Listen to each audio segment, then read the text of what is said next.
بسم اللہ الرحمن الرحیم۔ السلام علیکم ورحمۃ اللہ۔ عدلیہ کی بحالی اور آزادی تو اس وقت ضرورت بن چکا ہے۔ عمران خان بار بار اس بات کے اوپر روشنی ڈالتا ہے، بار بار زور دیتا ہے کہ جتنا ضروری آج ہو چکا ہے عدلیہ کی بحالی اور آزادی، یہ پاکستان کی تاریخ میں کبھی اس طرح سے نہیں ہوا، کبھی بھی ایسے محسوس نہیں ہوا جیسے آج 26ویں آئینی ترمیم کر کے عدلیہ کو مکمل طور پر کنٹرول کر لیا گیا ہے، اپنے ہاتھ میں کر لیا گیا ہے اور اس کے اوپر مکمل قبضہ کر لیا گیا ہے۔ دیکھیے عدلیہ کا کام کیا ہوتا ہے، آپ اس بات کو سمجھیں، آپ نے اس نقطے کے اوپر غور کرنا ہے۔ عدلیہ کا کردار، عدلیہ کا کام، عدلیہ کے ججز کا کنڈکٹ، ان کا کردار، آئین اور قانون کے اندر کیا لکھا ہوا ہے، پہلے آپ اس کو سمجھیں، اس کو ذرا غور سے سنیں اور پھر آپ امیجن کریں کہ کیا پاکستان میں صحیح معنی میں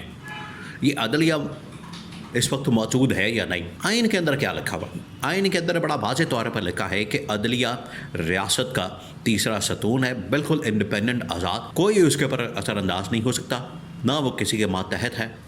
بالکل آزاد انڈیپینڈنٹ وہ کام کرتی ہے، اور اگر اس کے کام میں کوئی رکاوٹ پیدا کی جاتی ہے، اس کے اوپر کوئی دباؤ ڈالا جاتا ہے، اس کے اوپر کوئی پریشر ڈالا جاتا ہے، اپنی مرضی کے فیصلے لینے کے لیے کوئی حربہ ہتھ کنڈا استعمال کیا جاتا ہے، یا پھر ان کے ججز کے معاملات کے اندر مداخلت کی جاتی ہے، تو اس کو کسی صورت برداشت نہیں کیا جائے گا۔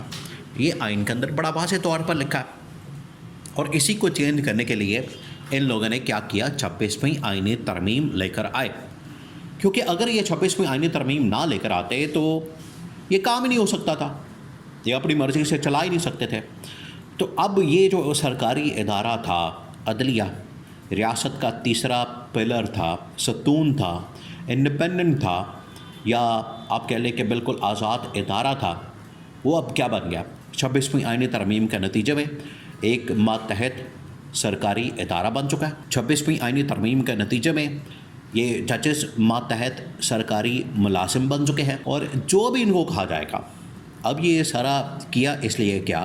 تاکہ عدلیہ کے ذریعے سے حکومت کی سہولت کاری کی جائے، جو کہ قاضی فائز عیسیٰ کے دور میں کی جا رہی تھی، قاضی فائز عیسیٰ کے دور میں ہو رہی تھی، اور یہ تو لندن پلان کا حصہ تھا۔ دیکھیں آپ لندن پلان کو بالکل آپ نے نہیں بھولنا۔ لندن پلان کے اندر اصل میں یہ طے پایا تھا کہ قاضی فائز عیسیٰ چیف جسٹس ہوگا، اسٹیبلشمنٹ اپنے کنٹرول میں ہوگی، ہاتھ میں ہوگی، اسی طرح سے عدلیہ اور اسی طرح سے الیکشن کمیشن آف پاکستان، یہ تین ادارے بڑے اہم تھے۔ اگر آپ نے نظام کو چلانا ہے اپنی مرضی سے، اپنے کنٹرول میں رکھنا ہے اور اس کو اپنی مرضی سے آپریٹ کرنا ہے، تو یہ تین اداروں کا آپ کے ساتھ ہونا بڑا ضروری ہے۔ اسی کے نتیجے میں ہی آپ اقتدار کے اندر آ سکتے ہیں اور پھر اس کے بعد اقتدار کو ٹول دے سکتے ہیں۔ تو یہ تین ادارے اگر آپ کے ساتھ ہیں تو پھر آپ کو کوئی فکر فاقہ نہیں۔ یہی لندن پلان کے اندر کیا گیا کہ اپنی مرضی کا الیکشن کمیشن آف پاکستان، اس کے اوپر لا کے بٹھا دیا گیا سکندر سلطان راجہ۔ حالانکہ آیا تو یہ عمران خان کے دور میں تھا، لیکن اس وقت یہ پلان کر کے اس بندے کو انسٹال کر دیا گیا۔ اس کے بعد قاضی فائز عیسیٰ اور اس کے بعد اسٹیبلشمنٹ، یہ تین ادارے جو کہ لندن پلان کا حصہ تھے، اور سب سے بڑھ کر عدلیہ نے جس طریقے سے اپنا کندھا استعمال کیا، قاضی فائز عیسیٰ نے عمران خان کو سزائیں دی، پارٹی کو بلے کے نشان سے محروم کیا، انتخابی نشان سے محروم کیا، اور ان کے جتنے بھی امیدوار تھے ان کو پکڑ کے جیلوں میں ڈال دیا، ان کے کاغذات نامزدگی مسترد کیے گئے۔ اس کے باوجود عوام نے، لوگوں نے، پبلک نے ووٹ دیا عمران خان کو، تو لندن پلان تو ناکام ہو گیا۔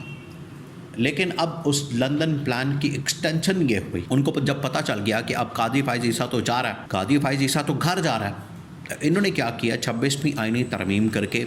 نیچے سے تقریباً کو چوتھے پانچویں نمبر سے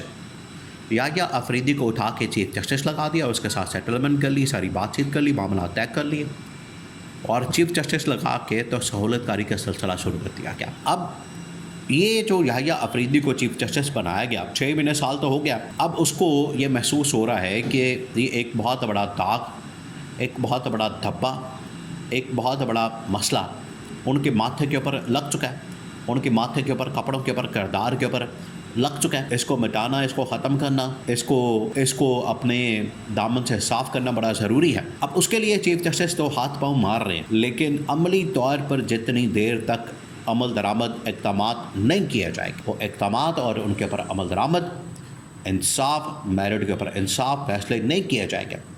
اتنی دیر تک عدلیہ کی بحالی، آزادی اور عوام کے اندر اس کی ساکھ کو بحال نہیں کیا جا سکتا۔ یہ بڑا کلیئر ہو چکا ہے۔ اب ہوا کیا؟ اب ہوا یہ ہے کہ یہ والا جو ہفتہ شروع ہوا یہ بڑا کرٹیکل، بڑا کروشل قسم کا ہفتہ ہے۔ اب اس ہفتے جہاں پر عمران خان کے خلاف 2-3 مقدمات ہیں، ان کی سماعت ہونی ہے، ان کی سنوائی ہونی ہے، ان کے اوپر عدالت کے اندر جو ہے وہ کام ہونا ہے، اور اگر عمران خان کو سزا دی جاتی ہے، اگر عمران خان کو اس میں سزا سنا دی جاتی ہے تو پھر اس کا مطلب ہے کہ ابھی تک جو لوور لیول کی جوڈیشری ہے اس کو کنٹرول کیا جا رہا ہے، لیکن اگر عمران خان کو انصاف مل جاتا ہے، عمران خان کو رہا کر دیا جاتا ہے، عمران خان کی رہائی کے اوپر عمل درآمد بھی کیا جاتا ہے، تو پھر اس کا مطلب ہے کہ عدلیہ نے اپنی ڈائریکشن ٹھیک کر لی ہے، قبلہ درست کر لیا، اور عدلیہ اب صحیح ڈائریکشن میں چل پڑی ہے۔ یہ سارا کا سارا ڈپینڈ کرتا ہے اس وقت chief justice of Pakistan justice Yahya Afridi کے اوپر کہ بطور چیف جسٹس وہ کیا کرتے ہیں، کس طرح سے اس کرائسس سے، بحران سے عدلیہ جو فیس کر رہی ہے، عدلیہ کو جس کرائسس اور بحران کا سامنا ہے، عدلیہ جو اس وقت بحران کے اندر گھر چکی ہے، اس میں سے کیسے نکلتی ہے۔ اب یہ چیف جسٹس آف پاکستان یحییٰ آفریدی کے اوپر ڈپینڈ کرتا ہے، کیونکہ اگر یہ یہاں سے اپنے آپ کو نہیں نکالتے تو ابھی تو 5 ججز ہیں ان کے خلاف، سپریم کورٹ کے اندر بھی بہت سارے ججز موجود ہیں جو کہ اس عدلیہ کے نظام کو ماننے کے لیے تیار نہیں ہیں۔ ان کو پتہ ہے کہ اگر ہم نے اس عدلیہ کے نظام کو مان لیا، اس کے اوپر کمپرومائز کر لیا، اس کے اوپر سمجھوتا کر لیا، تو اس سے آنے والی نسلوں کے لیے بھی عدلیہ کا نظام مکمل طور پر ڈیڈ ہو جائے گا، اور یہاں سے انصاف ملنا، یہاں سے جسٹس ملنا، یہاں سے قانون کے مطابق عمل درآمد ہونا اور یہاں سے داد رسی ہونا پاسبل نہیں ہو سکے گا۔ پھر ملک کے اندر خانہ جنگی، افراتفری یا جنگل کا قانون، مائٹ از رائٹ والا حساب ہوگا، جو کہ بڑا خطرناک اور خوفناک ہے۔ تو یہ عدلیہ جس بحران کے اندر ہے، چیف جسٹس آف پاکستان یحییٰ آفریدی ہی اس میں سے نکال سکتا ہے۔